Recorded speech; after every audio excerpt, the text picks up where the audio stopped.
This is the 10-Minute Teacher Podcast with your host, Vicki Davis. Today's sponsor is Speakable, the amazing AI tool that helps teach reading and pronunciation for language learning. Stay tuned at the end of the show to see how you can save time and give faster feedback with Speakable. Jennifer Burns is a literacy consultant. She's a speaker, author of Building Readers from Playground to Print. Jennifer, how do we build a reader? Where do we start? Yeah, it really sends that belief that we can start where the reader is. I believe there's a high sense of observation to what we do with readers, and that's where the building a reader comes from. It's not that can be a curriculum for everybody, as we all have varied experiences which we bring to print. You're saying, hey, we need a unique approach to every student. What does that look like in the classroom? I like to call them the fundamental four builds, and that is seeing like a reader, hearing like a reader, thinking like a reader, and believing I am a reader. And when you're seeing like a reader, you're training the eyes. To hear would be ear training. Thinking is the mindset, and then believing you are a reader is transitioning and shifting that reader who doesn't believe it's their job to sit and read. It's everybody else's job. It's just not theirs. And so with those four builds, you can focus your attention and really look on students. Which one of those four builds are they struggling with? So as the mom of a dyslexic, that eye tracking was so important. And we had like strips of paper and moved our finger on the page. There's so much I learned because a lot of times kids' eyes can jump all across the page and they might not even be dyslexic. When you're thinking about eye training, the reason why I use Playground to Print is if you took your kids to the playground and you opened up the car and they would go play, they would make decisions about where to go based on their self-absorbed nature, their joys, desires, what they like. They actually bring that same style of decision-making into reading. So they look wherever they want, which is why they say is for said, because there's an I and an S in is. What they look at the end of the word before the beginning of the word, and now the word that they say, actually, they did a level of looking. So let's go into eye training now, because in order to start, you have to think, okay, they actually are looking, but how they're looking isn't effective. So when you, Vicki, said that you had to pull a card across, that's exactly what you have to do. Letters and words work like identical twins. So if you think about an identical twins, you see the similarities before you see the differences. So in a letter, you see the D and the B, and you think, oh, they both have circles and lines. So, well, I can say any one of them, and, they're easy to confuse. So then how do you then train the eyes? Is getting it in our minds that they don't naturally see left to right through a word, and they don't naturally see left to right through a letter. And you have to say, okay, there's a circle in the line first. That's how you know you're right. And helping them to take that extra step, which is to decipher and distinguish between a letter by its shape from left to right. So you have to add that added step to help them through that. Now, my mom was a teacher. She always said, if you're lucky enough to have a kid who has a learning difference in your classroom, do the accommodation for everybody, because it's going to help all of them learn. I don't think a lot of people realize that it's not just singling out one kid. These strategies help every child, don't they? Absolutely. You think about what we just did, pulling the card with automaticity, you're creating in the very young learners, and you're starting looking at this early on. Nobody has the automaticity at that age to look at print, because even though we hear and take on language more naturally, the printed language is not something that we are set in place to acquire, right? Like it's not a natural process. There's where I was going with that. So we really have to develop that way of looking. Some folks say, well, they're struggling in reading or they're struggling in math, so let's just do the 3 hours of that. But there's also a fatigue involved. I learned this with my dyslexic, is that after a certain while, it just takes so much effort to learn the process of eye tracking and reading from left to right that you just had to stop. What's the limit for the younger children in terms of how much reading time? Because don't you see a lot of schools like really, really focusing on reading? It should be short. I think that's your point too, based on the age, based on their attention. As their age grows, their attention grows. So yes, when you go too far, if you've ever listened to something that you were learning on, even TV, after a while, you forget what happened at the beginning of the show. So the learning goes the other way. So you really have to caution yourself in taking on longer lessons. And sometimes we get so stuck on the abstract, oh, here's the letter. Let's decode it, that we forget the other part of that is the thinking like a reader. What are Yes. they bringing in the joy? We know so many readers who will read Harry Potter. It's such a hard book, and yet they would bring that down. So how many kids won't read a harder level book based on interest and just drive and thrive?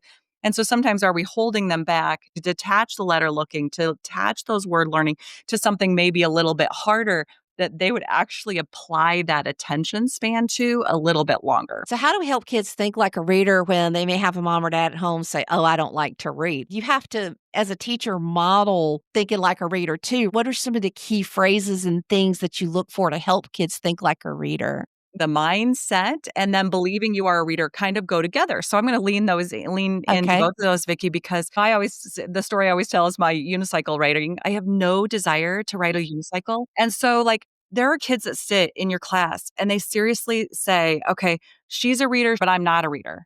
And if I sit here, the teacher will do all of the work. So that's what we have to first have in our mind. We have to first have in our mind that that kid is really okay with sitting and waiting for you to give them an answer. So then now your question, we have to then say things like, that's how you know you're right. We have to think what references and referrals can they refer to know they're right. Sometimes it's the alphabet chart, word wall, sound wall, but we don't often refer to those enough to say that's how you know you're right. Look over there. Did you look there? Did you see it? Did you hear it? That's how you know you're right. But we often do the seeing and we do the hearing. And then we're like, okay, are you right? And they're like, I don't know. You've always done the hearing and the seeing. How do I know I'm right? So they all do. Those four fundamental builds go together so that the language leans into that's how you know you're right. There was a little girl I was working with in a school and she was sitting at the back and the teacher's like, whoa, whoa, whoa, this is not the kid to call on. So I leaned back and I gave her the answer. Like, this is letter M. It says, what's the letter M?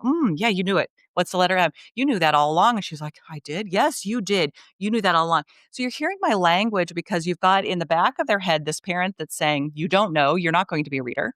Mm. You've got to come back with, you are a reader. Not only that, you're a good reader. And if you notice, my moves were to basically give them an answer and then say that you can know that, right? Like you can be a knower.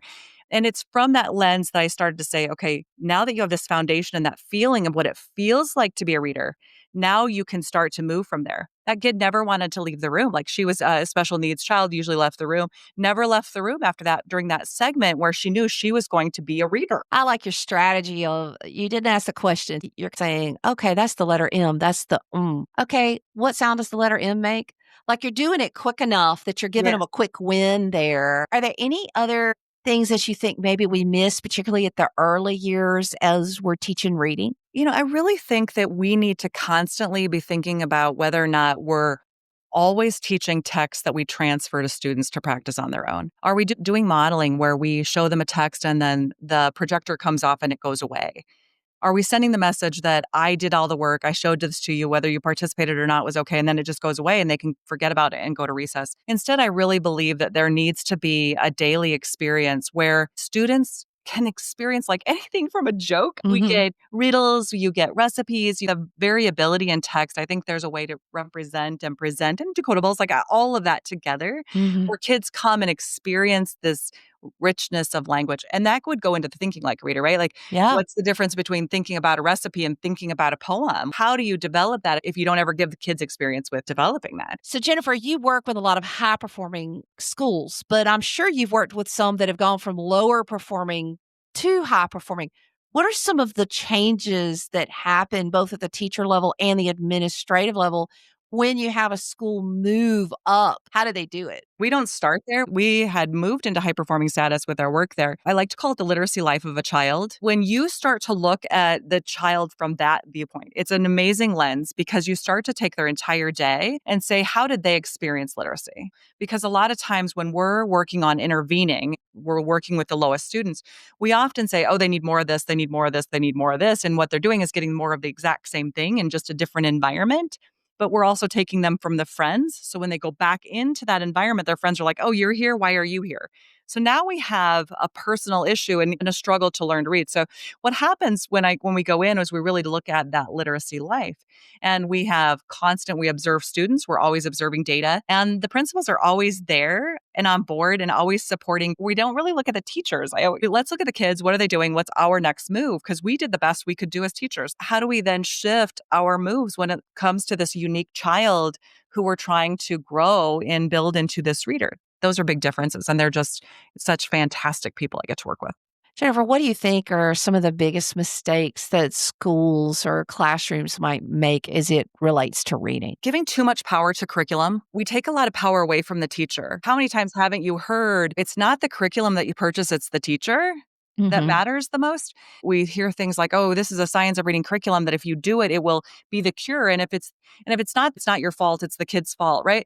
And so we can't give that kind of power away to curriculum, right? Like, we're the teachers. How do we utilize your curriculum while maintaining the focus on students and their literacy life? You can't script personalization. You can't script differentiation. The whole principle behind it is that you're working with each unique learner. So Jennifer Burns, the book is Building Readers from the Playground to Print. The website is buildingareader.com and the Building a Reader podcast. Do you want to bring daily speaking practice to your classroom without adding prep or grading? Speakable helps language and reading teachers assign speaking tasks and give instant feedback. You can easily track progress, whether you're a teacher or admin, and it's aligned with ACTFL and WIDA standards.